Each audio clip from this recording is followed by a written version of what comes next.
All right. Hey, good morning. Welcome to Market Chat. I appreciate everybody joining. I'm going to hit the record button and jump right in here because we've got an awful lot of stuff to cover. Okay, so yesterday sucked, right? Let's just be blunt about it. We went home, had the big report last Wednesday. Market was shocked, completely caught on the wrong side of the boat with their acreage guesses. Corn rallied 60 cents in less than 5 minutes. That's old news, right? And then we've immediately sold it down. And yesterday, we came in from the holiday weekend, and starting about Friday morning, the weather forecast started to shift, right? And they started to shift much wetter, and it's like it was almost like the forecast just pinpointed the drought-stricken areas and just said we're going to pour them with water. And so yesterday the market just really got after it and pummeled it, right? So we left a big gap at the open yesterday. And those of you that follow me a lot know that we talk a lot about gaps. Gaps bother me a lot on charts, and there's something that you can't ignore. There's only three types, right? You can only have a breakaway, you can have a measuring, or you can have an exhaustion gap. And exhaustion gaps, that's not what this is. Exhaustion gaps happen at the end of trends. Measuring gaps happen in the middle. And the other thing that's left is a breakaway gap, which happened at the beginning of a trend.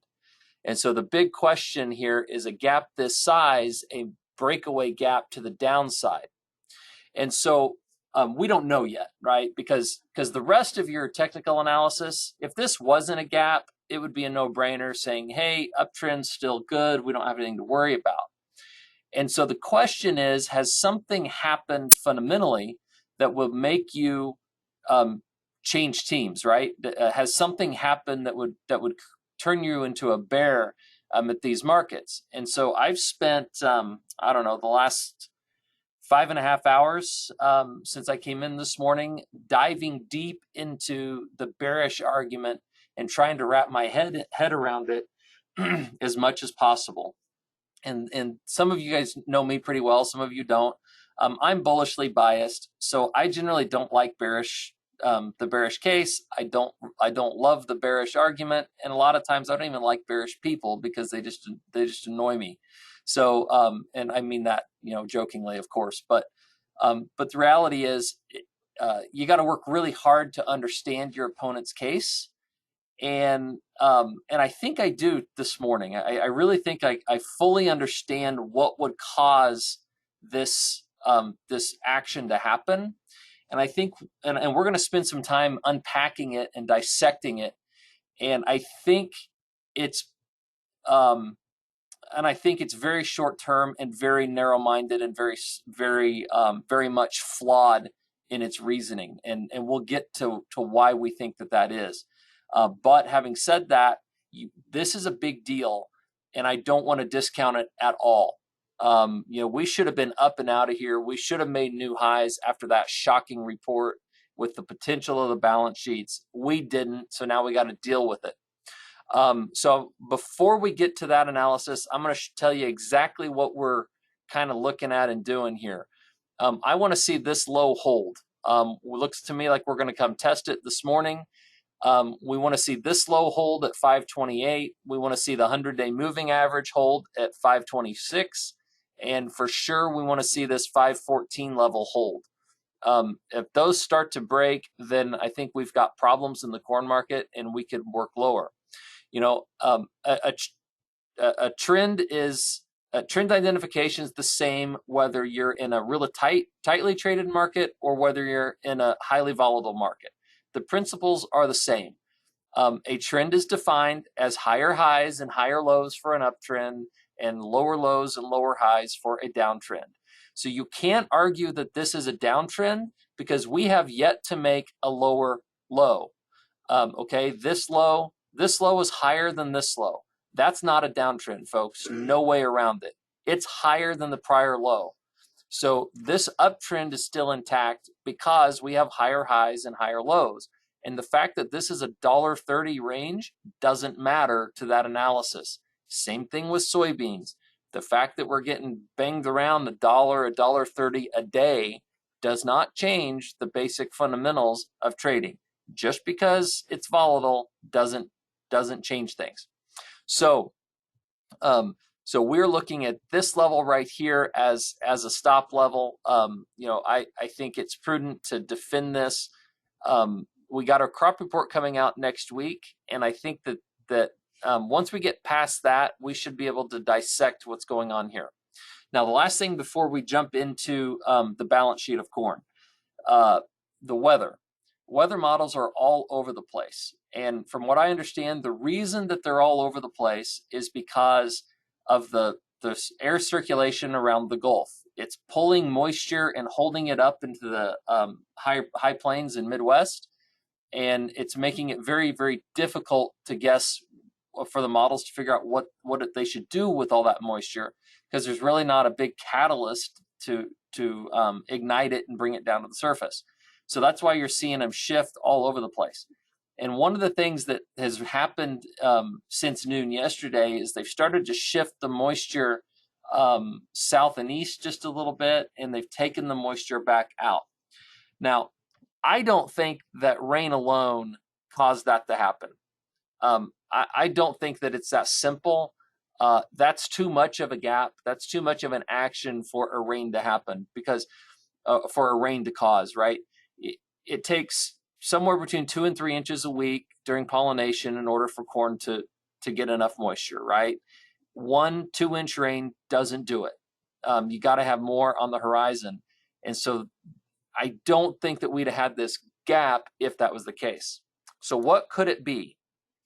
All right, here's our balance sheets, and I wanted to laser into these two slides right here, because I think this is what the trade is doing.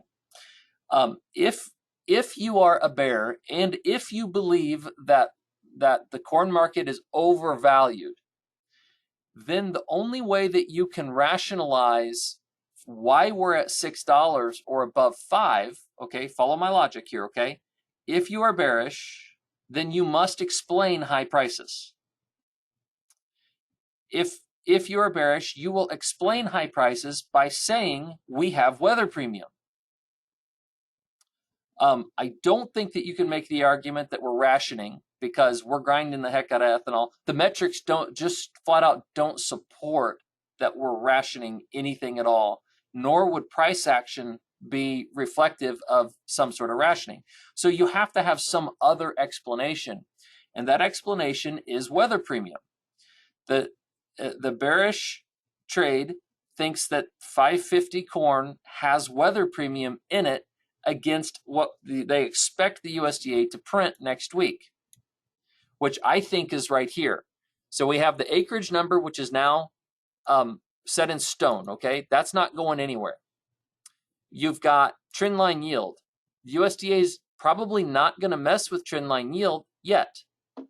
USDA is not going to adjust their balance sheet from what it was before. It's going to leave it at 1107. And the USDA is not going to adjust demand upward in this particular report. Why won't they do that? Well, because there's nothing putting pressure on them to do it. So from a bearish perspective, our exports have been a little bit slow. Ethanol's not setting all-time records for usage, even though energy's high, and there's issues in the cattle market as to how many are on feed and just what's going on there. So the bears discount all of that information. So if you do that, then you don't change or touch usage. You might actually decrease usage just a little bit if you believe that in the next 12 months, which this is what this is forecasting, right? This number is projected beginning September 1 of 2021 through August 31 of 2022, okay? This number ends at the end of August of 2021. So if you think China's going to slow down its buying, and you think that we're going to stabilize here, and you think that the RFS is in trouble, and you think that all these things are going to happen, then you might believe that the demand numbers are in fact legitimate and maybe even worse. So I think that what is happening is the funds or some or that trade, that group, is under the belief that the corn carryout is between 1.5 and 1.7 billion bushels, which would put us back into that mid to low 4 range if true. That's a 10% stocks to use ratio. Anything above 10 is relatively not is relatively safe. So now there's two critical assumptions here in this balance sheet. One is a trend line yield of 179.5, and the other is that the USDA is right or too high on demand. Okay, so that, and I'm going to shift now to explain why we have a little bit different view on it. Okay, I do fully respect this argument, and that if true, if our carryout is above 1.5, we're too high. I would fully support that argument. But what I want to ask you is which is more likely? Are we more likely to have higher demand or lower demand given the following realities of what have happened in the last couple of years? So I want to turn attention here to world balance sheets, and I don't have time to go through these in detail, but I'm just going to give you the highlights, right? In 2018-19, China lost 6 billion bushels of corn off of their balance sheet. During those years, 18, 19, and 20, they had crop failures that were driven by flooding, drought, and pests. They had very, very close to what we would call a biblical plague over a 3-year period that radically reduced their balance sheet. And on top of that, their state storage, where these 6 billion bushels of corn was being held, had a lot of quality issues, loss issues. They had significant problems on the supply side of the corn market. Now, on the demand side, what has China done? In order to combat, in order to take more state control over their hog herd and over their food supply, what they have done is they've concentrated it. They've pulled it out of the nether regions and they've concentrated it into mass feeding facilities, which demands higher quality and more consistent feed product, the source of which can only come from 2 places on earth, which is the United States and Brazil, because they have to have soybeans.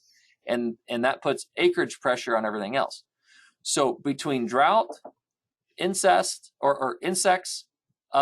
flooding, and a radical shift in their demand usage, in their production side of protein, they have put themselves in a very dire situation, which caused their demand. Now, let's shift to South America, right? This year we had major issues in South America that are supply shocks to the world, and we really haven't digested these yet. You had drought, followed by a drought-stricken safrinha crop, followed by now a freeze in the Argentinian crop. The total mass of that isn't yet known, but could exceed 1 billion bushels. Could be more. That all highlights what I think is the pressure on our side in order to generate this yield. We've said this for weeks and weeks and weeks now, but I'm trying to really highlight why yield is so important. You know, we've said for a month and a half or 2 months that yield is more important than acreage. And I think it's never been more true, because what happens if everybody else is out of corn and they have to come to us to get it? Well, they have to come here.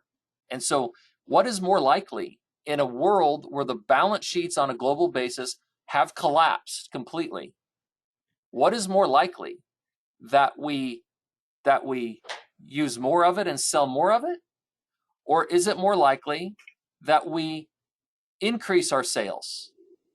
And let me ask one more question. What's more likely if we decrease price from here down to 450? does that slow sales down or does that speed them up? And so intellectually, if you believe that we have weather premium in the market today, then you can't sell this thing off until this is known. All right, follow my logic there, okay? You can't get the cart in front of the horse because this is not a known number. And if you sell it off too fast, then you run the risk of increasing this number too high. And so I'm not talking about rationing here. I'm talking about not inciting new demand. Because what if we're wrong? Now let's talk about crop ratings for a second, okay? What if we actually increase by 350 million bushels? Maybe that's because they were too high last year and we actually sold more corn than we think we did. Maybe this is a stemming over from the 2019 crop that got hit by the derecho, or maybe this is stemming over from the year before that where we had the late planting issues. Maybe this is 2 years too high. And maybe we haven't recognized it, because let's talk about the cash markets for a minute. I'm not saying the USDA is misleading or misrepresenting or anything else. I'm saying that the cash market is disconnected, right? If we're trading 1.8 billion, 2 billion bushel carryouts in 18 and 19, then you would have expected carry to be in the market. And we move millions of bushels across multiple states. And I will tell you 100% with 100% certainty that in central Kansas, over the last 3 years, there has been no carry in the corn market. When you are making the decision on whether you should bin, bag, what you should do with your inventory, I'm telling you the cash market has been inverted almost the entire time, or the margin has been so thin on the carry, it hasn't been worth it to take a huge risk on carrying it. And so what that tells me is that there's been something off on these numbers, because the cash market is telling you that the supply is not as high as the USDA said it was. And markets are more efficient than government. And if you believe that, then it follows that that the cash market is probably right. So what if we're not going to yield this? Guys, as far as yield goes, okay, let's just think about good to excellent ratings. Typically, good to excellent ratings peak around July 1. First couple weeks of July, we typically peak, and then we start to decline as the growing season moves forward. And last year, our corn was rated 71% at the same week. Okay, and then it declined, that it ended at, I think 64 is where it ended. 61 is where it ended, Jeff says. Thank you, Jeff. So 61 is where we ended. So we declined about 10% from July 1 through the end of the year. Now this year, we're at 64. So we're 7 points lower than we were last year. And we know that we're getting into a point where the trend starts to decline. So if that's the case, and we ended up with a 172 yield last year with the crop condition ratings at a 71, where are we headed this year? Are we headed further north from that number, or are we headed further south from that number? Could it be that we're heading to a 176? What if we're headed lower? What if, right? This is the market's job. So if that happens, then our stocks to use gets cut in half. Just on a 3 bushel an acre decrease, our stocks to use gets cut in half. On a slightly deeper deal, which is what our model is showing, our stocks to use drops to almost 3%. And this isn't a train wreck. This is 170. This is like the 5th highest yield of all time, or 3rd. This is the 2nd highest yield of all time. This is the biggest yield by 3 bushel an acre from all time. And I know we have perfect growing conditions in the east, and we have terrible growing conditions in the west and in the northwest. And I know that those things have to average themselves out. So I don't know where the yield's going to come in, but I ask you, the question is where do you want to put your risk? Is the risk to the upside, or is the risk to the downside? Because which is more likely, right? Is it more likely that we move to here, or is it more likely that we move to here on the demand side? And which is more likely on the yield?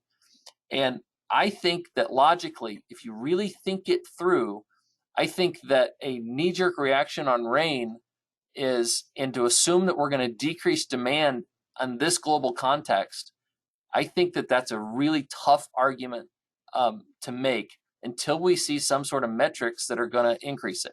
Now, I know that China says they're going to take less. Of course they do. They're buyers. I know that Brazil's going to grow a big crop, but not until next year, not until March. I know that they're going to plant soybeans, wall to wall, rainforest to rainforest, but not until November. We're the only game in town here for the next 9 months of the world's life. Let me wrap up with soybeans here. They're even more apocalyptic. I want to highlight, this is the yield for the USDA. This is the acres. Those aren't going anywhere. If we don't lose demand and ration it, we are extremely tight. If we lose 1 bushel an acre off of trendline yield, we are out of soybeans. There's no margin for error here whatsoever. So my recommendation is stay the course. If you don't want to take a bath and run the risk that we get stuck at 475 or 450, then we may want to put some short dated puts on or something there. But I think you got to discount the possibility that these numbers in this bearish case is built on a fundamental flaw in analysis, which is that these numbers decrease and don't grow given the global context and the global situation. So I stick to this case. Moonshot would be something over here if we did turn hot and dry again. So lots of volatility coming. It's going to stay here, guys. It's not going anywhere. These balance sheets are too extreme for it to settle down. So I think the swings are going to be crazy. And the hardest thing to do is going to be able to say, well, I'm going to hedge it here and take it back down here. And I know I'm over my time, but I think this is important.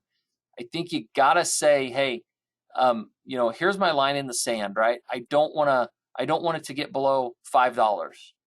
And then we put some stops in. Hey, I don't want it, but otherwise I think you got to let it go, because if this balance sheet contracts to under $1 billion, guys, we're way up higher. We're going to ration, and we got to go much, much higher in order to do that. Same with soybeans, okay? So we're going to watch yesterday's or Wednesday's low like a hawk. We'll probably reduce some risk on this year's crop out here. Deferred years I'm not worried about, and I don't want to overreact or overhedge given that broader context. And again, I'm giving credit to where credit is due, and that gap is not a good thing. So understand, I'm not crazy here. I know we got to hedge that if that low goes. We can't ignore that possibility. I don't think it makes any sense. I don't agree with it fundamentally, but technically we can't ignore it, and definitely don't want to see these lows go, or we're talking about an actual downtrend in corn. So I hope that's helpful. I hope it gives you some guidance. I'm happy to talk through this stuff with anybody, anytime. Please give us a call. I'll even send you that carryout spreadsheet so you can fiddle with it yourself if you want. Other than that, I will talk to you next week. Remember, there is significant risk trading these markets. You should only trade in light of your own financial condition, and consult professionals when you do so. I hope you have a great week. We will talk to you next Wednesday.